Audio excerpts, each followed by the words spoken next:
ঈদের ছুটি কাটিয়ে ঘরমুখো মানুষের উপচে পড়া ভিড় ছিল লঞ্চে।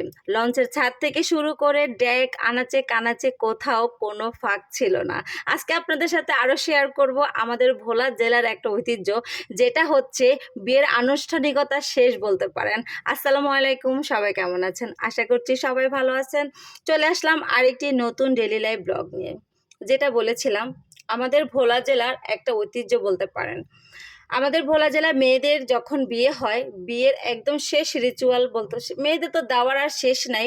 মেয়ে আর ছেলে যখন শ্বশুর বাড়িতে যায়, যাওয়ার সময় এভাবে অনেক আইটেমের পিঠা, এখানে প্রায় 10 জন মানুষ মিলে পিঠা বানাচ্ছে। এটা হচ্ছে পাকন পিঠা।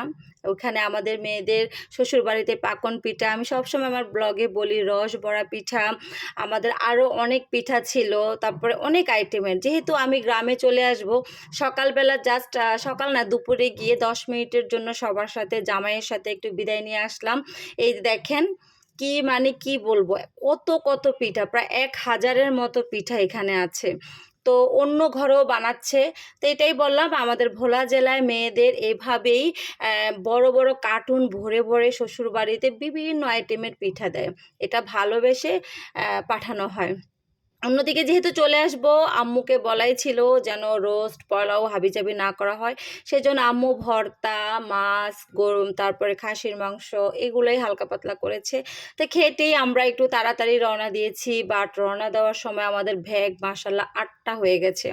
আর আমার ছোট ছেলে তো মন অনেক খারাপ, সেই যে নানু বাড়ি থেকে কান্না শুরু করছে।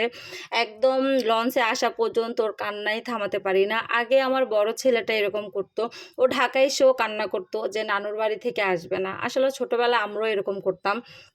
আগের দিন থেকে ছোটটা বলতেছে, কালকে যদি এত বৃষ্টি আসতো, ঝড় আসতো, তাহলে আমরা আর ঢাকা যেতে পারতাম না। তো ওর কথা শুনে আমরা সবাই হাসতেছিলাম। তো যাই হোক, যেহেতু লঞ্চের অনেক, আমাদের কেবিন পাওয়াটা অনেক ক্রাইসিসের ভিতরে গিয়েছিল। আর 18 তারিখে অতিরিক্ত ভিড় ছিল, যেহেতু শুক্রবার সবাই একটু বাসায় এসে রেস্ট করবে, সেই জন্য অনেকটা ভিড় ছিল, অনেক ভিড় ছিল আমাদের আসা থেকে শুরু করে। তারপর আমি, তারপর আমার ফুফাতো বোন, আমাদের আরও রিলেটিভস ছিল, আমরা একটু আর্লি চলে আসছি। আমার বাবা, তারপরে হচ্ছে আমার ফুফাতো ভাই ছোট শাওন, হিসাম তো আমাদের সাথে ঢাকা আসছে। অনেকদিন পরে ওদেরকে পাইলাম, আর আমার বিয়ে ক্যামেরাতে ওদেরকে বন্দি করলাম। তো যাই হোক, আব্বু আর শাওন হচ্ছে আমাদেরকে উঠিয়ে দিয়ে চলে গেছে।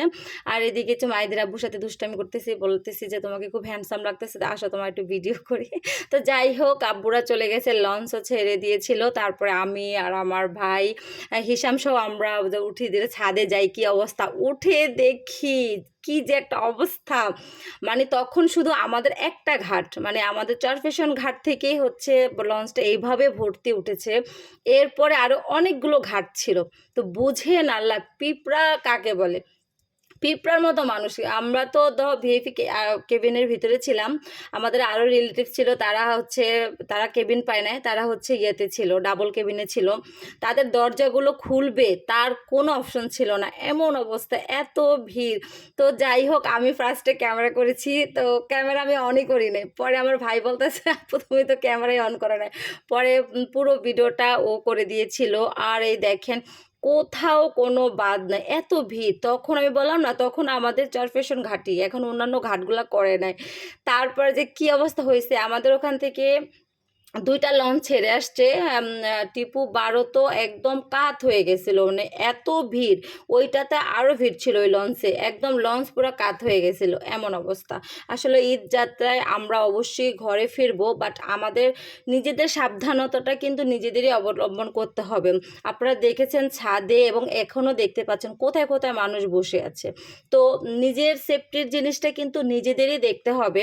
মানে আমি অবাক যে এই জায়গাগুলো তো বসতে হয়, মানে একটু আগে, একদিন আগে চলে আসলে হয়, বা আগে ভাগে লঞ্চে এসে সেফ জায়গাগুলোতে নিলেও হয়। বাট মানে কি বলবো, যাই হোক, আমরা সবাই এসেছি এবং প্রত্যেকটা লঞ্চ যাত্রী সেফলি এসে পৌঁছাইছে, এটাই ভালো লাগে।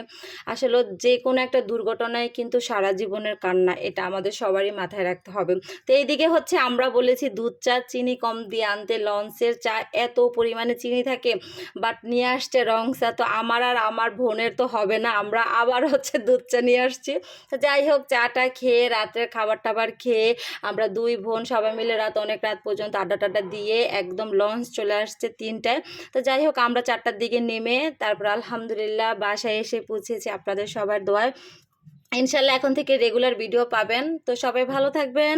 আল্লাহ হাফেজ। আসসালামু আলাইকুম।